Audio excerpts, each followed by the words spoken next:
में कोरोना के कोहराम से जनता त्रस्त है। लॉकडाउन में बाजार बंद है, लेकिन चोर मस्त है। नगर निगम परिसर में खड़े रहने वाले कचरा वाहनों की बैटरियां चोरी हो गई है। एक नहीं 15 वाहनों से बैटरियां चोरी होना बताया गया है, जबकि निगम परिसर में चौकीदार के अलावा सीसीटीवी कैमरे भी लगे हैं। लचर सुरक्षा व्यवस्था भी मिलीभगत की तरफ ही इशारा कर रही है। निगम कर्मियों का कहना है कि निगम परिसर में वाहन खड़ा करने के बाद हमारी जवाबदेही नहीं है। निगम वाहन चालकों ने बताया। नगर निगम के अंदर से बैटरी चोरी हुई है, क्या कारण से हुई है? किस सर, नगर निगम में वाहन खड़ा करने के बाद अगर बैटरी चोरी हो जाती तो उसकी कोई जिम्मेदारी हमारे कर्मचारियों की नहीं है। वो नगर निगम के चौकीदार की जिम्मेदारी की चौकीदारी करता है या सही तरीके से नहीं कर पाता है, ये उसकी जिम्मेदारी। कितनी गाड़ियों की बैटरी चोरी हुई? सर, लगभग 15 गाड़ियों की बैटरी चोरी हुई है और उसका मुआवजा हम कर्मचारियों से वसूला गया है।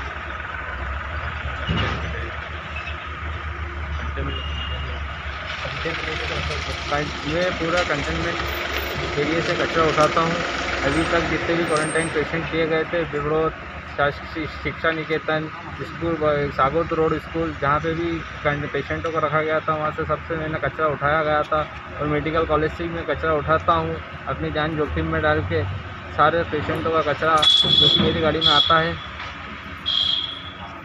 और निगम में गाड़ी खड़ी करने के बाद उसमें हमारी उसमें से अगर कोई चीज़ भी चोरी हो जाती, कोई पार्ट्स भी चोरी हो जाता, तो उसकी जवाबदारी हमारी नहीं है। ये निगम के चौकीदार की जिम्मेदारी है कि वो सही तरीके से चौकीदारी कर रहा है या नहीं। सीसीटीवी कैमरे भी लगे और उसमें सीसीटीवी कैमरे में भी जांच की जाए कि बैटरी कहाँ किस तरीके से चोरी हुई है।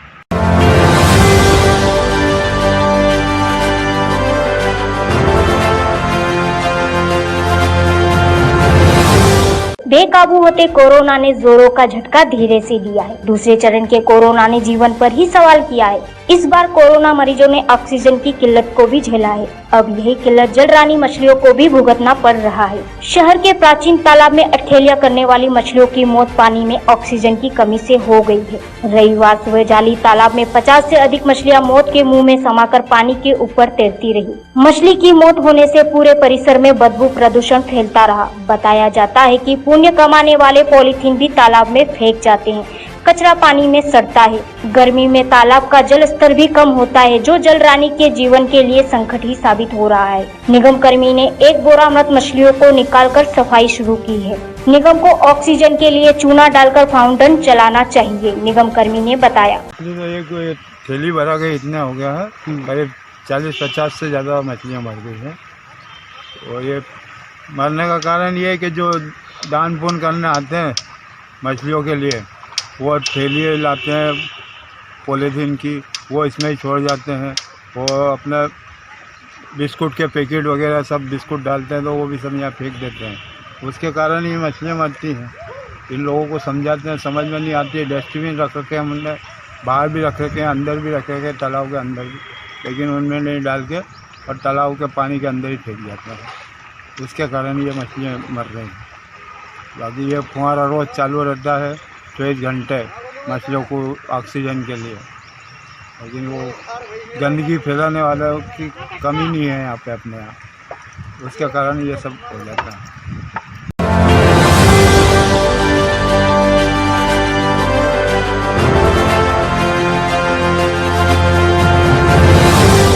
बेकाबू होते कोरोना ने एक बार फिर लॉकडाउन का दूसरा झटका दे दिया है।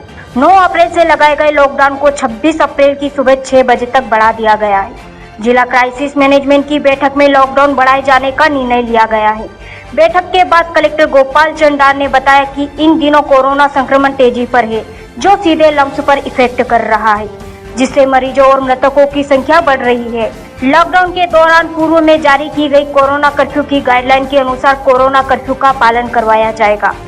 रतलाम जिले में लगातार कोरोना मरीजों की संख्या बढ़ रही है। शनिवार को संक्रमित मरीजों की संख्या 206 पर पहुंच गई है, जिसकी वजह से रतलाम मेडिकल कॉलेज में मरीजों के लिए बेड की कमी पड़ने लगी है। बिगड़ते हालातों के बीच क्राइसिस मैनेजमेंट की बैठक में लॉकडाउन को 26 अप्रैल की सुबह 6 बजे तक बढ़ाने का निर्णय लिया गया है। लगातार पॉजिटिव संख्या बढ़ती जा रही है। आज 195 थी और जो आज की रिपोर्ट मुझे मिल रही है वो 200 से ऊपर हो रही है। लगातार डेथ्स बढ़ रही है और इस बार का कोरोना आदमी को बहुत तेज़ी से उसका लंग्स इन्फेक्ट कर रहा है। आज एक घटना कोतवाली आप लोगों को बताई है हमने कि 24 घंटे में उसने एक यंग लेडी 32 वर्ष की लेडी को पूरा लंग इन्फेक्ट कर दिया। इसलिए और आसपास के सभी जिलों में कोरोना कर्फ्यू लागू हो चुका है। आज हमने भी यह निर्णय ले लिया है कि 26 तारीख सुबह 6 बजे तक ये कोरोना कर्फ्यू को कंटिन्यू किया जाए, यानी अगले 7 दिन तक पुनः कोरोना कर्फ्यू लागू रहेगा। इसमें जैसे पहले ही कुछ रियायतें थी वैसी बनी रहेगी। स्टैंड अलोन दुकान स्पेशल इन्फोसिस दे रहा हूँ मैं कि यदि किसी रहवासी इलाके में स्टैंड अलोन दुकान है, शॉप है, वो राशन की खुली रहेगी, लेकिन मार्केट की दुकानें बंद रहेगी।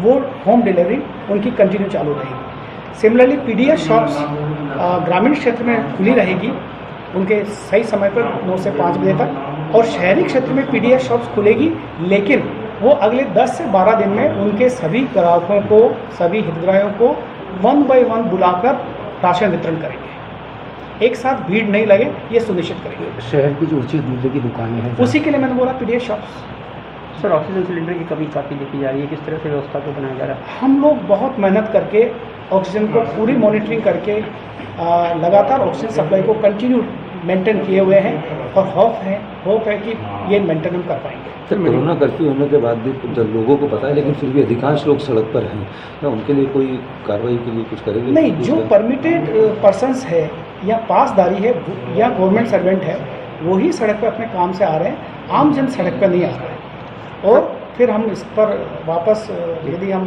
सख्ती करेंगे। सर क्या कुछ अभी मौत हो रही है मेडिकल कॉलेज में, तो क्या मौत के आंकड़े शासन छुपा रहा है या कुछ 3 बता रहे हैं कि मौतें जो है काफ़ी संख्या में हो रही है? पहले आप समझ लो कि ये मौतें कौन सी है, फिर उस पर बात करिएगा। सर अपील की 5 जिलों की मौतें हैं। आसपास के जिलों में क्या अपील की है, क्योंकि संख्या ज़्यादा हो गई, कैसे क्वेश्चन में पूछा गया? मरीजों की संख्या ज़्यादा हो गई, किस तरह से अपील की आसपास के जिलों में कि मरीजों को परेशानी न हो? मैंने ये अपील की है, क्योंकि क्या है, मुझे नीमच, मंदसौर, रतलाम, नागदा, खाचोद, बदनावर, अलीराजपुर एंड झाबुआ का पेटलावद और थानला इलाका, इससे बड़ी मात्रा में मरीज यहाँ आ रहे हैं, और वो डेथ बेड पे आ रहे हैं। उनका सिचुएशन लगभग 40 से 50 के आसपास होता है, जिन्हें बचाना लगभग नामुमकिन होता है। हमारी कोशिश खूब रहती है, लेकिन कुछ डेथ्स हो रही है। इस प्रकार बांसवाड़ा और उनके भी आ रहे हैं, और आप जान ही रहे हो 500 से ज़्यादा बेड आज फुल है। हम प्रयास कर रहे हैं कि सभी को सेवा दे सके, सभी की सेवा सुरक्षा कर सके, इलाज कर सके, और उसमें हम बहुत हद तक सफल हो रहे हैं। सर बार एक ही आरोप लग रहा है कि अंदर की जो कंडीशन है वो मरीजों की बात पता नहीं चल पाएगी, क्या कुछ व्यवस्था जमाई जाएगी? CCTV लगाकर अंदर की व्यवस्था के लिए हमने मोबाइल फ्री कर दिए हैं। सभी मरीज अपने साथ मोबाइल रख सकेंगे और उनके अटेंडेंट से वो बात करते रह सकेंगे। लेकिन हमने उनसे रिक्वेस्ट किया है कि वो टेलीफोन पर बात न करें, उसकी जगह व्हाट्सएप या SMS से बात करें, ताकि उनका ऑक्सीजन डिस्टर्ब न हो।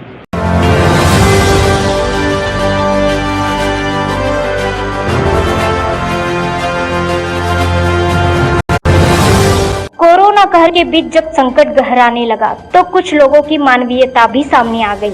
मूलतः जावरा निवासी एक परिवार जो मुंबई में निवास कर रहा है, उस परिवार ने जावरा में अपने बीमार लोगों के लिए 200 रेमडेसिविर इंजेक्शन भेजकर सेवा की है। ये इंजेक्शन अब कोरोना पीड़ितों के लिए वरदान साबित होंगे। जावरा विधायक डॉक्टर राजेंद्र पांडे ने बताया। अस्पताल आए हैं, रेमडेसिविर इंजेक्शन दिए गए, क्या मामला है? यहाँ से जुड़े हुए मनसुखानी परिवार है, उन्होंने जावरा हॉस्पिटल को 20 दिन पूर्व ही 200 रेमडेसिविर देने की इच्छा जाहिर की थी। तो 20 दिन पहले उन्हें हाँ कर दी थी। उसके पश्चात आज हम लोगों के पास 200 जो उन्होंने दान दिए है वो इंजेक्शन पहुँचे हुए हैं। उनकी इच्छा है कि जावरा में किसी भी निर्धन व्यक्ति को जो रेमडेसिविर इंजेक्शन का पता नहीं कर पा रहा है या इमरजेंसी में ज़रूरत है तो ज़रूर ये इंजेक्शन दिया जाए। इस आधार पर हॉस्पिटल में रखें, जिसका प्रोटोकॉल डिसाइड किया गया कि किस तरीके से इसका वितरण किया जाएगा। सर बड़ी विकट परिस्थिति है इस इंजेक्शन के लिए, जैसे कि हेलीपैड से अभी आएगा। विकट परिस्थिति है, डेफिनेटली है, बिल्कुल ठीक कह रहे हैं आप। बट गवर्नमेंट हॉस्पिटल में अभी सभी जगह लगभग अवेलेबल हैं। अभी परिस्थितियों में अत्यधिक सुधार है, आपको मिल जाएगा।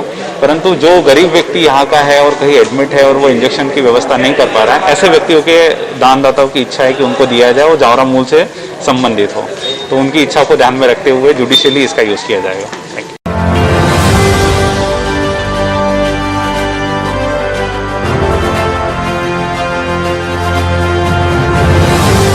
रेलवे स्टेशन में आपस में मारपीट हो गई। मारपीट सफाई करने वाले युवकों के बीच हुई।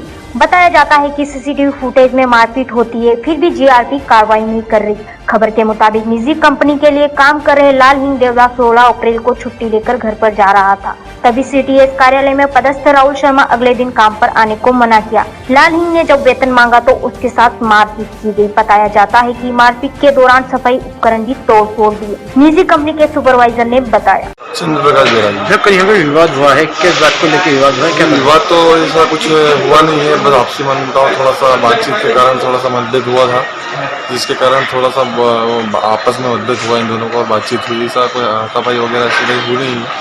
थोड़ा सा मशीनें जैसे खींचने करना में तो मशीनें थोड़ी सी डैमेज हुई है और दोनों ही आपस में काफ़ी वर्षों साथ में काम कर रहे हैं। दोनों ही आपस में मित्र हैं, वैसे कुछ ज़्यादा विवाद वाली बात नहीं है। दोनों ही अगर समझ कर चलेंगे तो आपस कोई कार्य में बाधा भी नहीं आएगी और दोनों ही आपस में कार्य फिर से कर सकते हैं। किस बात को लेकर विवाद था? ये थोड़ा सा पेमेंट को लेकर विवाद हुआ था कि कंपनी को तो मंथली पेमेंट करती है, जब मंथ होता है उसके बाद पेमेंट करती है। अब 10 दिन 15 दिन में तो कोई पेमेंट करेगा नहीं, उसका इशू हुआ था। तो कोई पक्ष बोल रहा था कि हमें आज ही पेमेंट चाहिए, तब कंपनी ने तो बोला था कि भाई मंथ पूरा होगा उसके बाद ही आपके पेमेंट के लिए भी कोई इशू नहीं है, सभी का पेमेंट बिल्कुल बाकायदा किया जाएगा और उसके लिए कोई त्रुटि नहीं होगी।